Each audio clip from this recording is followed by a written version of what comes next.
Hey guys, welcome back. My name is Melissa if you're new here. For today's video, we are going to do some alocasia care.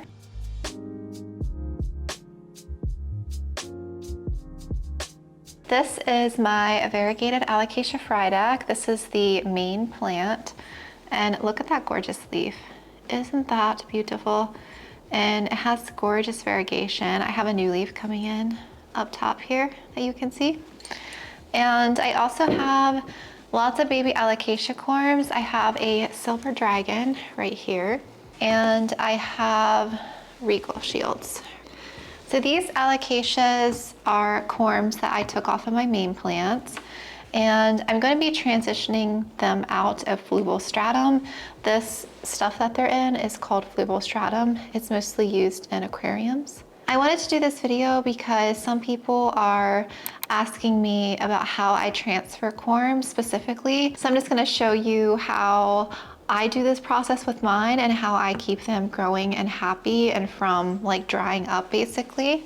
And what I want to do with the variegated alocasia, some of you might know that I feel like it's drying out pretty fast. I potted it into a pretty small pot. This plant came to me in sphagnum moss. I don't know if you can see the roots there coming out of there. And I transitioned it to the soil mixture. It's been in this mixture for probably a couple months now, and I just feel like I'm causing this plant to get a little stressed. It does have a little bit of yellowing on a couple of the leaves here. I actually cut one off recently because it was a little yellow. I'll get rid of that piece. So I want to get this one potted into one of my plastic pots. I love these pots. This one has drain holes on the side because it is a clear pot, which is totally fine, but I feel like the pot is just kind of too small.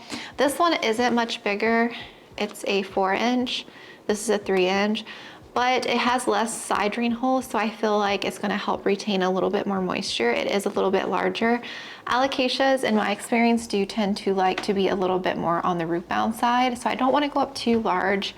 So I'm just going to like slightly upsize this one and give it just a little bit more room where moisture can kind of be contained in here a bit more. It's kind of my idea around that. These guys, like I said, I'm going to be potting these up. So the two dragon scales I'm going to pot up together in the same pots. I have, these are 4 inches. And I wanted to do two different alocasias just to kind of give some variants, I guess. So these are the regal shields. I'm going to pot up these two corms in a separate pot. I will do updates on these in another video just to kind of see how they're doing, but for today's video I'm just going to show you the process of taking them out of Fluval into a soil mixture and how I'm going to care for them. And then I figured I would go ahead and upsize this one too and do this for you guys since I've been meaning to do this because I don't want to stress this plant anymore, and I want to go ahead and get this guy upsized too. So that is the plan for today's video. So I really hope you guys enjoy, and I'm gonna do, I think, let's do this one first. So I have a pan here I'm going to be working with, and it's honestly, this is going to be pretty simple. So I potted this plant in here, like I said, 2 months ago. So there's nothing wrong with this soil. I don't want to get rid of it. And the thing with repotting, especially sometimes your more sensitive plants, we are in January, which is a little bit more of a sensitive time of year. So if I don't have to mess with the root system and I don't have to do too much, then I try not to. There's nothing wrong with the soil. It's only 2 months old and the roots are fine, the soil is fine. So I'm literally just going to pluck him right up out of here, put it into this pot and just slightly fill up around. And this plant should not stress from that at all. I'm just going to be careful to remove the roots from the drain hole without breaking them because they're kind of coming out the side there. So that's what I have to be careful of. I'm not going to be adding any fertilizer in here because I did add a tiny bit of slow release when I added him in here. So I'm not going to be adding any more fertilizer in my plants until spring. And for the little baby corms, I was going to add fertilizer, but I'm going to be re-fertilizing everyone in the spring. And my soil mix that I'm using my normal chunky mix. I do have a video on my normal chunky mix. If you're interested, I can link it for you. But my mix does have like nutrients in there, it'll be fine to last these baby plants until the springtime. I don't really feel a need to like fertilize these guys right away. I am going to be watering in Superthrive though when I'm finished repotting. I honestly love Superthrive. I've been using this over 2 years, and it'll give them just a little bit of nutrient boost just in case they do go under any shock. It kind of helps reduce that transition period from like that repotting. And so this is just a normal watering bottle. This is just my rainwater that I have soaked with mosquito dunks. Mosquito dunks is what I use to keep fungus gnats away. I haven't added the Superthrive in here yet. I'm gonna do that at the end just so I can show you that process. If your environment is pretty good and you don't think they would stress, you really don't have to use this. I love it. Even in my environment, I still use this because I swear by this stuff. And I can link this down below too if you don't have it. You can get this on Amazon at your big box stores, but I love it and I really do think it helps. I've noticed a difference when I use it compared to when I don't use it. I have my mix on the floor in this big tote bin, and I'm actually gonna be transferring my mix out of this big tote bin back to my smaller bins because I don't like it in this big bin. I don't know if you can kind of make it out. I just love this mix so much. And I'm choosing my mix over soul soils for alocasias because all of my alocasias are in my mix and they really seem to love it. I do prefer it to be a little bit more chunky just because I like more airflow in my mixes, especially for alocasias. They just need that aeration. It is so important for these plants. I'm gonna carefully remove her out of here. And I always start by squeezing the pot. You never want to directly pull up out. I have a feeling this root over here is going to get damaged.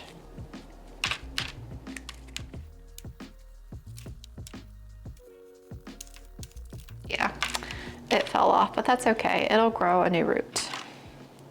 I had a feeling that was going to happen. And I'm not gonna check for corms or anything like that because I don't want to mess with this root ball since I just repotted her. She does have maybe a couple corms starting, but I'm not gonna pull them off. They're kind of tiny. She has one starting here and then one starting here. Let me show you. I don't know if you can see those little corms that are starting. So I am going to leave those. I do have 2 corms I took off of her in my cabinet. One is very highly variegated and one isn't that variegated. I'm excited to grow more off of her. I'm excited. I just think it's so fun to see, I guess, the different variegation that comes from growing variegated corms, I guess. So I don't know, it's just interesting to me. So again, I'm not messing with this at all. I just repotted this plant not too long ago.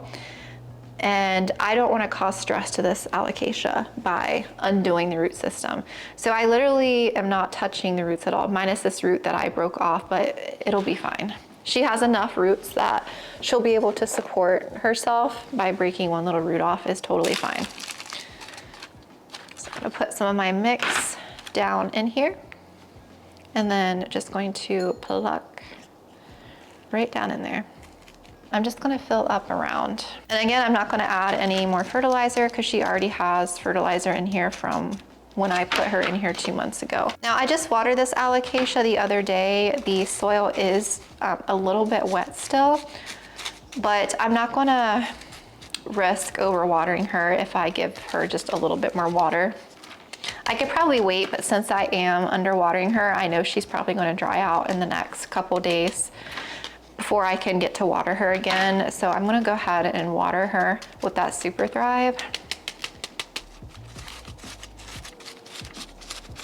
Just gonna make sure I'm filling in the edge of that.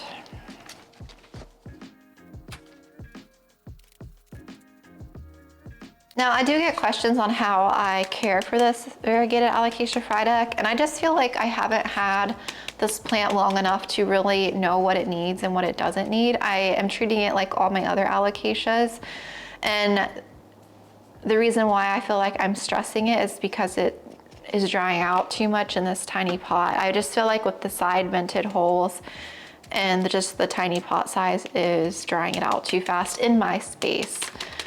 I just feel like my plant room is a little too warm some days, that smaller vessels tend to dry out really fast in general. And then mixing that in a humid, warm environment, it dries within a few days. So that is that. I am very happy with that. Do you see how good that looks? My mix, I just love it so much.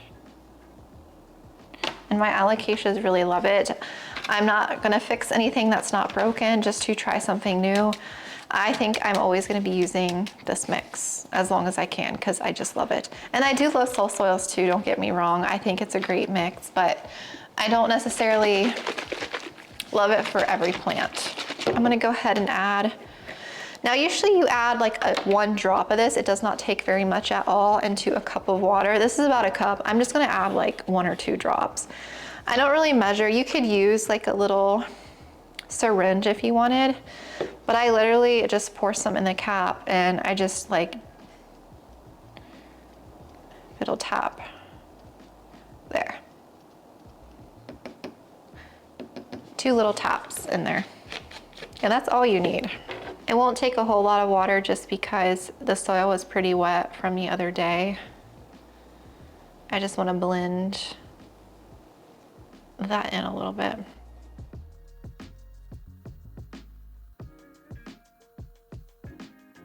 I think that's good. I'm gonna have to find a new pot for her now because that's not gonna fit. I feel like she's gonna be a lot happier staying a little bit more hydrated in that pot. So let's do our dragon scale first. So there's the 2 dragon scale corms that I grew. They have 2 leaves each. And you can see the root system in there, in the fluval. Fluval Stratum is pretty new to me. I've only been using it probably for like the past 4 months maybe. But I do really love it and I am using it a lot more besides just for alocasias. And the thing that I love about the Fluval Stratum I'm finding is, look at that long root, is it doesn't stick to the roots as much as moss, because I am like a die-hard moss person. I used moss pretty much for everything. The only thing negative about Fluval that I can say is you have to stay on top of keeping it watered, because if you don't, it dries out, and if it dries out, your roots are going to dry out, and then your cuttings could dry up and not make it. So that's the only negative thing about Fluval, is you just have to be mindful that you have to keep it watered. So if you're someone who can't stay on top of that, then I probably wouldn't recommend Fluval for you. I think things root and grow really well and really fast in here, but moss definitely will stay more hydrated, I feel like. So if you're someone who can't stay on top of watering, I would maybe not recommend Fluval for you. All right, so look at how easy this corm is gonna come out of here. Again, you wanna like just kind of lift up. Oh, I did break that long root. That is okay. So I just want to give a little shake to just loosen some of this Fluval.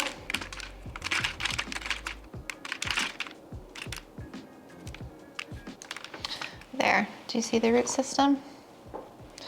Now I'm not going to worry about taking all the Fluval off the roots because I feel like it's going to break down eventually in the soil. It is pretty much volcanic soil, so it's fine to leave some of the Fluval on. So you have to look at the root system. So this, I would feel like, is a pretty significant root system here. So you don't want to pot up too large.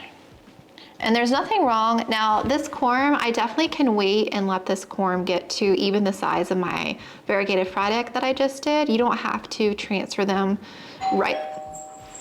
Okay, that scared the daylights out of me. Oh no, we got Luna now. The doorbell scared her. Come here, Luna. I don't remember what I was saying now.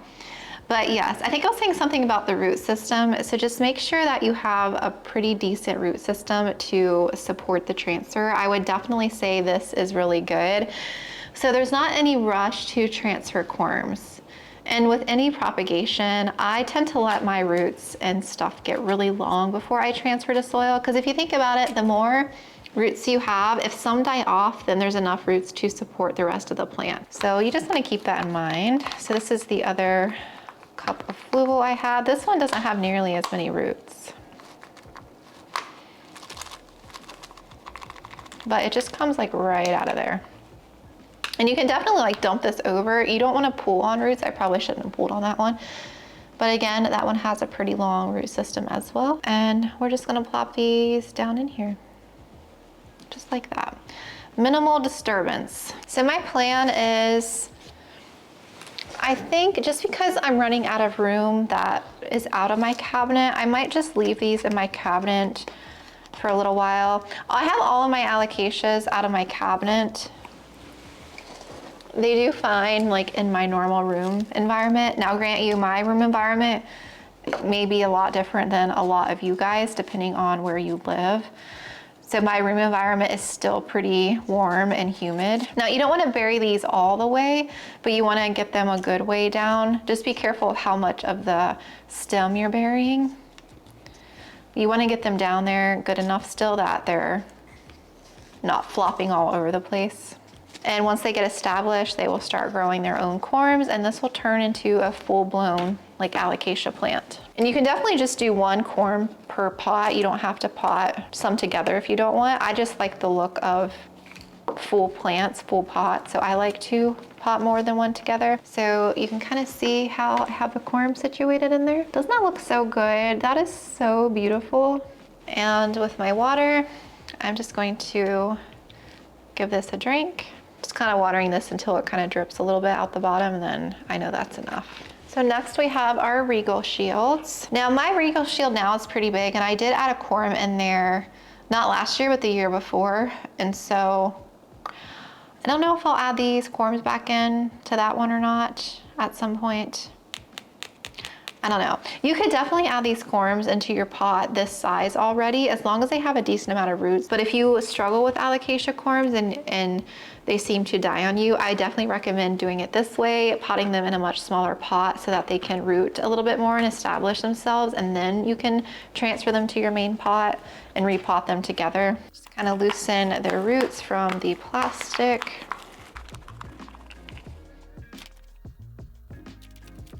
Just getting rid of some of this Fluval. I just don't want to carry it all over into that mix. That is good. I'm still leaving a pretty good amount of Fluval on there. And with this one, same thing.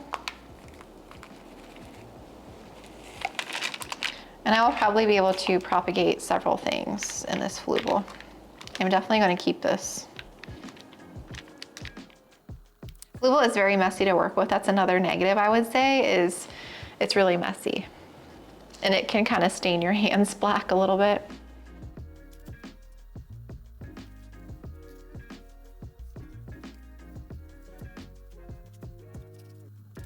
Oh my goodness, this looks so cute.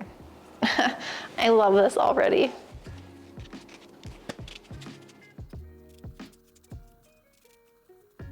How adorable. I love Alocasia Corms. I just think they're the cutest. I just had another interruption. Chai knocked my Monstera Thai constellation down.